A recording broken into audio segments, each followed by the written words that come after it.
पढ़ाई कर रहे हो आप? सर क्या नाम हुआ आपका? ललित। ललित। इतने बाढ़ में घर परिवार सब इधर उधर हो गया है, पढ़ाई करने में कौन से क्लास में हो आप? सर मैं ग्रेजुएशन। बाढ़ राहत कैंपों के अंदर की भी तस्वीर दिखाएं। एक तस्वीर ये भी है, देखिए बाढ़ राहत कैंप बनाया गया, ये शायद किसी को अलॉट हुआ है नहीं हुआ है। मवेशी जो है आपको इस तरह से बाढ़ राहत कैंप में जो है वो दिखाई पड़ेगा। और ये स्थिति है आपको, अगर हम सड़कों की भी दिखाएं तो इस तरह से जो कैंप की दर्रियां हैं जो नीचे लगाई गई थी वो इस तरह से फेंकी गई हैं। ये देश की राजधानी दिल्ली है, मयूर विहार फेज 1। यमुना का जल स्तर इतना बढ़ा कि वो इमरजेंसी लेवल जो है, जो खतरे का निशान है, उसके पार चला गया। यमुना जी का पानी जो है धीरे धीरे करके इस इलाके तक आ गया और उस इलाके में पानी आने के कारण लोगों को, जो लोग लो लाइंग इलाके में रहते थे, उनको इस तरह के राहत शिविरों में आकर रहने को मजबूर होना पड़ा है। अभी भी ये टेंट्स जो हैं वो लगाए जा रहे हैं। और अगर आपको हम तस्वीरों में दिखाएं तो इस तरफ एक और इस रिलीफ कैंप की तस्वीर है। पानी का जद्दोजहद, एक पानी ने इनको विस्थापित कर दिया और एक पानी के लिए ये तस्वीरें हैं जहां इस तरह की स्थिति है। दिल्ली जल बोर्ड का टैंकर आया है और हर किसी की कोशिश है कि वो इन कैसे भी करके एक बाल्टी पानी, 2 बाल्टी पानी अपने पीने के लिए ले ले। हम तस्वीरों के जरिए अगर आपको दिखाएं तो ये पानी की जद्दोजहद है कि हर कोई किसी ना किसी तरीके से एक बाल्टी पानी चाहता है कि उसे मिल जाए, उसे पीने के लिए पानी हो जाए उनके पास, क्योंकि जिस पानी ने उन्हें विस्थापित कर दिया वो पानी पीने लायक भी नहीं होता है। और लोगों को जिंदा रहना है, खाना मिले या ना मिले, पानी की जरूरत हमेशा से ही रही है। और यही वजह है कि पानी के लिए जो जद्दोजहद है वो एक तरफ, और दूसरी तरफ अगर हम आपको दिखाएं मयूर विहार फेज 1, तो ये राहत शिविर जो है वो रिलीफ कैंप्स जो हैं लगाए गए हैं। एक तरीके से देखिए कि ये सरकारी टेंट्स जो हैं वो लगाए गए हैं यहाँ पर लोगों के रहने के लिए।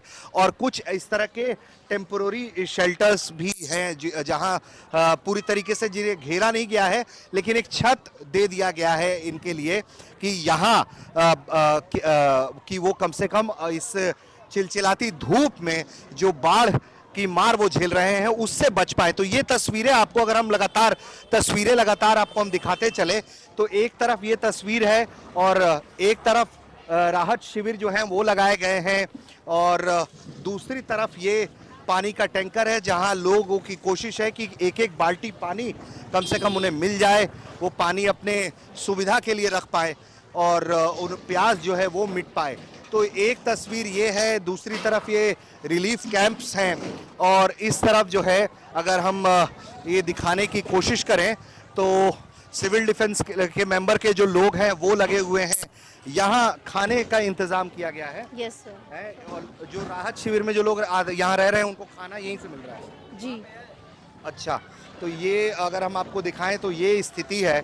और सिविल डिफेंस के जवानों के अलावा दिल्ली पुलिस के भी जवान अपनी ड्यूटी पर मुस्तैद हैं और तस्वीरों के जरिए हम आपको दिखा रहे हैं कि एक कलेक्टिव एफर्ट लगाने की कोशिश की जा रही है कि जो बाढ़ की व्यवस्था है उसमें जो लोग इससे हताहत हो रहे हैं उनको एक सुविधा, कम से कम तात्कालिक राहत जो है, जो उनके सामने खाने की समस्या है उसे दूर किया जाए। कुछ सिविल डिफेंस सोसाइटी के लोग भी हमारे साथ। मुझे ये बताइए कि ये जो खाना आ रहा है वो राहत शिविर के लोगों के लिए आ रहा है।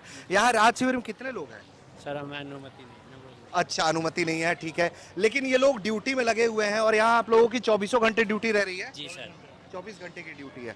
तो ये तस्वीर है, आपको दिखाएं और इस तरफ भी अगर आपको दिखाएं तो ये खाने पीने की व्यवस्था है और इस तरफ जो है लोग हैं जो राहत शिविरों में रह रहे हैं। ये पहले उस तरफ रहा करते थे लेकिन ये जो परिस्थिति है, बाढ़ जो है, बाढ़ का पानी जो है उन्हें उनके इलाके से बेदखल कराया और वो यहाँ पर बिल्कुल, ये सड़क है, मैं अगर आपको दिखाऊं तो फ्लाईओवर है और फ्लाईओवर के नीचे सड़क, और सड़क पर इस तरह के राहत शिविर जो है वो लगाए गए हैं। हम आगे भी चलते रहेंगे और आपको दिखाएंगे कि एक बड़ा स्ट्रेच है जहां मयूर विहार फेज 1 में रिलीफ कैंप लगाया गया है, खाने पीने की व्यवस्था की गई है, पानी जो है वो टैंकर से सप्लाई किया जा रहा है और हम कुछ लोगों के रिलीफ कैंप को भी देखने की कोशिश करेंगे, उनसे बात करने की कोशिश करेंगे। लेकिन पानी जो है वो कितना ज़रूरी है आप ये देखिए कि हर कोई बच्चे, छोटे छोटे बच्चे भी अगर हम आपको दिखाएं तो ये छोटे छोटे बच्चे भी अपने हाथ में दो दो डब्बा लेकर पहुंच रहे हैं। ये वजन उनसे उठेगा या नहीं उठेगा, लेकिन उनकी कोशिश यही है कि वो कैसे भी करके पानी जो है वो इकट्ठा कर ले अपने लिए। यहीं राहत शिविर में रह रहे हो आप? हाँ, कहाँ घर है आपका? हम तो उधर रह रहे हैं अंकल। उस तरफ यमुना जी के पास में रहते थे? हाँ, अच्छा, क्या नाम हुआ तुम्हारा? दीपक। दीपक। ये बताओ कितने दिन से यहाँ रह रहे हो? 50 साल हो गए मेरे को तो यहाँ। 50 साल? तुम 50 साल के हो? नहीं, हमारे घर वाले। अच्छा, घर के लोग तुम्हारे रह रहे हैं। अच्छा, मुझे ये बताओ कि यहाँ कितने दिन से, कैंप में कितने दिन से रह रहे हो? अभी हमें 2-3 दिन हुए हैं। 2-3 दिन से हो गए। बहुत साल से पानी की इतनी दिक्कत नहीं थी, लेकिन इस बार पानी की दिक्कत ज्यादा आ गई है। ज़्यादा आ गई है। ज्यादा आ गई। घर वर के लोग जो हैं वो यहाँ पे तुम्हारे साथ ही रह रहे हैं। कैंप में क्या सुविधा है तुम्हारे? हमारा कोई सुविधा ही नहीं है। अच्छा, क्या दिक्कत है यहाँ पे? यहाँ तो बहुत ही दिक्कत है। चलो ठीक है। पढ़ाई वढ़ाई करते हो? पढ़ाई नहीं करते। अच्छा, काम करते हैं, पढ़ाई नहीं करते हैं। तो इस तरह से अब अगर आपको देखें तो एक तरफ ये तस्वीर है और दूसरी तरफ जो है वो चाय भी पिलाई जा रही है। अगर हम बात करें तो एक एक करके चाय भी जो है ये मुफ्त सेवा होगी सरदार जी आप लोगों की तरफ से। वाहिगुरु जी का खालसा, वाहिगुरु जी की फतेह। हमारे यहाँ बाला प्रीतम निष्काम सेवा जत्था जो सारे वीर जितने भी हैं वो सारे पूरे दिल्ली में अपने सेवा निभा रहे हैं। हमारे यहाँ पैसे का कोई काम नहीं होता है। हमारे यहाँ पैसे मीन्स सेवा, सेवा होती है। हमारे पास पैसे का किसी भी एंगल से कोई काम नहीं है। हम सेवा भाव से आते हैं और हम ये सोचते हैं हमारे समाज में, हमारे राज्य में, हमारे देश में कोई भूखा नहीं रहे। कोई ये ना कहे जो आज मेरी रात की नींद भूखे सोने से हुई है। ये छोटा सा प्रयास है। ठंडा जल का सेवा, चाय की सेवा, बिस्किट की सेवा, पूरे ऑल ओवर दिल्ली के अंदर में बाला प्रीतम निष्काम सेवा जत्था पूरे सक्रिय होके अपना फर्ज निभा रही है, ताकि हमारे समाज में हर एक व्यक्ति स्वस्थ रहे, सुखी रहे, खुश रहे। ये हमारी एक छोटी सी कोशिश है। देखिए, वाहिगुरु जी का खालसा, वाहिगुरु जी की फतेह।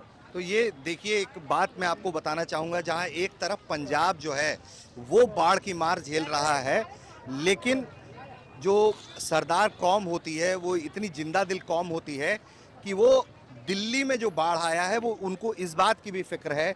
तो वो इस तरह की सेवाएं आपको पंजाब में भी मिल रही हैं और ये जो सेवाएं हैं वो आपको यहाँ भी दिखाई पड़ रही हैं। तो एक एक करके अगर हम आपको तस्वीरों में दिखाएं तो ये स्थिति है यहाँ की, जहाँ आपको हम दिखाएं कि कुछ लोग जो हैं वो सेवा भी दे रहे हैं और कुछ लोगों ने फ्री ऑटो सेवा जैसे चीज़ें भी अगर हम देख पाए। तो अपना नाम बताएं आप। सर मेरा नाम है किशोर सिंह। ये फ्री ऑटो सेवा क्या है? फ्री ऑटो सेवा ये एम्बुलेंस सेवा है। ये एम्बुलेंस मतलब अपना कोई दुर्घटना हो जाती है, बाइक से गिर जाता है कोई, उसके लिए हम फ्री हॉस्पिटल ना तो उसका ट्रीटमेंट करके उसको हम कर देते हैं अपने तरीके से। जो छोटा मोटा चोट लगती है उसको तो हम दवाई लगा के देते हैं। बाकी फ्री एम्बुलेंस सेवा है हमारी। हर संडे फ्री ऑटो की सेवा चलती है पटेल चौक में। तो बाला प्रीतम निष्काम ऑटो सेवा, फ्री ऑटो सेवा, हर संडे फ्री ऑटो सेवा। और अभी आप लोग बाढ़ कैंप में जो लोग हैं उनके लिए फ्री ऑटो चलवा रहे हैं? हाँ, अब की बार हमने चाय का लंगर लगाया है, चाय का भी है और साथ में ठंडा पानी लेके आए।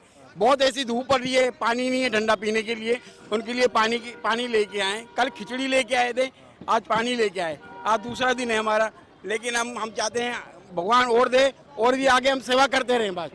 तो ये देखिए एक Mayur Vihar phase 1 relief camp की हम तस्वीरें आपको दिखा रहे हैं, जहां इसी तरीके से सैकड़ों टेंट्स लगाए गए हैं। कुछ लोग जो हैं वो फ्री सेवाएं अपनी दे रहे हैं। फ्री सेवा के जरिए जो हैं वो एक तरीके से राहत किस तरह से पहुंचाई जा सके उसकी तस्वीरें भी हैं। लेकिन इसी बाढ़ कैंप की देखिए एक तस्वीर जो है, जो जिंदगी जो जिंदा दिली का नाम है, वो एक तस्वीर जो है हमें यहाँ दिखाई पड़ रहा है। अगर हम इस युवक से बात करने की कोशिश करें, पढ़ाई कर रहे हो आप? सर क्या नाम हुआ आपका? ललित। ललित। इतने बाढ़ में घर परिवार सब इधर उधर हो गया है, पढ़ाई करने में कौन से क्लास में हो आप? सर मैं ग्रेजुएशन ग्रेजुएशन कौन से ईयर में हो? BSc एग्रीकल्चर अच्छा, सेकंड ईयर में। तो आप किस तरफ रहते थे? इस तरफ रहते थे? सर नीचे मंदिर के पास। नीचे मंदिर के पास। जी, कितने दिन से आपको यहाँ कैंप में आना पड़ रहा है? सर ये 10-11 दिन हुआ अभी। 10-11 दिन से। जी सर।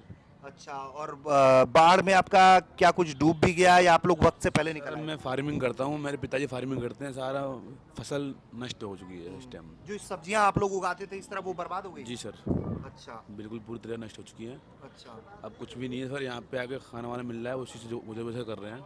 ये जिंदगी बच गई है, बस। जान बच गई है। जी सर। कपड़े उपड़े भी बर्बाद हो गए आप लोगों के उस तरफ या कुछ बांध लिया आप लोगों जी ने? सर, कपड़े अपने मेन सामान तो हम लेकर आ गए हैं, हाँ। रखे पड़े हैं सामने आपके सामने। सिलेंडर वगैरह, चूल्हा वगैरह ले आए हैं, अच्छा। जो हमारा बेसिक नीड होती है हाँ, वो सब ले आए हैं। हाँ जी सर। लेकिन वहाँ जो घर था वो पानी में डूब गया पूरी तरह से जी आपका? सर, पानी में डूब गया अगर वो। और झोपड़ी का मकान था, कैसा कैसा मकान था? झोपड़ी का। झोपड़ी था, हाँ, लेकिन वो पानी में डूब गया है? जी सर, पूरा पानी भर चुका है। अच्छा, हाँ तो यार आपका ये कैंप आपको इस तरह से एक एक कैंप एक एक परिवार को मिला है, कैसे मिला है? जी सर, एक परिवार को, एक फैमिली को 1 कैंप मिला है। अच्छा। हाँ, तो ये मछिया आप लेकर आए हैं या दिया है इन्होंने? ये सर हमारे खुद की है पर्सनल, अच्छा जो हम वहाँ रहते थे वहीं का है। अच्छा, तो आप अपनी मछिया भी लेकर आप आए हैं? जी सर। तो इन्होंने क्या आपको ये इस तरह से टेबल दिए होंगे आपको ये? इन्होंने खाली टेबल, नीचे बेडशीट चादर दी है, हाँ। और ये कैंप दिया है। अच्छा। और बकाया पंखे हमके कुछ नहीं लगाए उन्होंने। गर्मी में सर देखो, मैं पढ़ाई कर रहा हूँ इस टाइम, धूप पड़ रही है, उधर पंखे लगा रखे, इधर पंखे नहीं लगाए उन्होंने। अच्छा जी सर।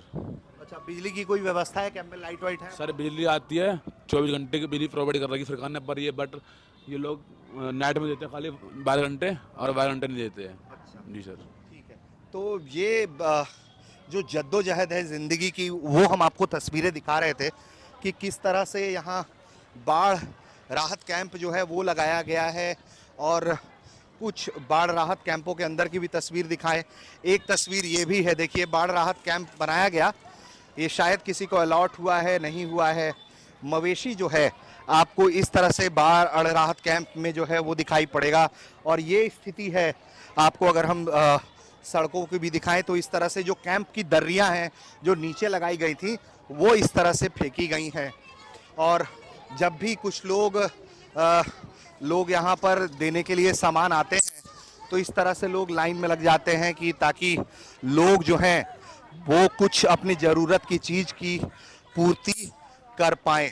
तो ये तस्वीरें हैं एक तरफ, और इस तरफ देखिए कि ये पूरा मयूर विहार का वन का जो इलाका है, वहाँ एक तरफ हमारे ठीक ऊपर अगर हम आपको दिखाएं तो एक सामने आपके ये मेट्रो की लाइन दिखाई देगी, इसके अलावा सामने फ्लाईओवर है, चमचमाती हुई सड़कें हैं, और एक व्यवस्था ये भी है जहां राहत कैंपों के अंदर जानवर आकर रह रहे हैं। और ये तस्वीरें हैं बहुत बुनियादी सुविधाएं, हालांकि बिजली के जो कनेक्शन है वो हाइलोजन ऐसे बाहर खींचा गया है, और हमने दिखाया है कि ज़िंदगी ने लोगों को कितना यहाँ तबाह कर दिया है। तो एक बाढ़ के झोंके ने या पानी के एक झोंके ने पूरी तरीके से दिल्ली की राजधानी को हिला के रख दिया है। दिल्ली के कई इलाके जो हैं वो पानी में डूबे हुए हैं, और यही वो इलाका है मयूर विहार फेज़ 1 का, जो उनमें से एक इलाका है जो बाढ़ की मार झेल रहा है, और सैकड़ों हज़ारों लोगों को यमुना के किनारे जो लोग रहते थे उनको वो इलाका छोड़कर इस तरफ सड़कों पर ज़िंदगी गुजारने के लिए आना पड़ा है। ये कितने दिन तक है हमें नहीं मालूम, उन्हें भी नहीं मालूम। पानी जब तक उतरेगा नहीं तब तक कुछ होगा नहीं। ऐसे में ये स्थिति है, और इसी में ये ज़िंदगी गुजर बसर कर रहे हैं। मयूर विहार फेज़ 1 से कैमरा पर्सन लावण्या के साथ मैं ऋषिराज।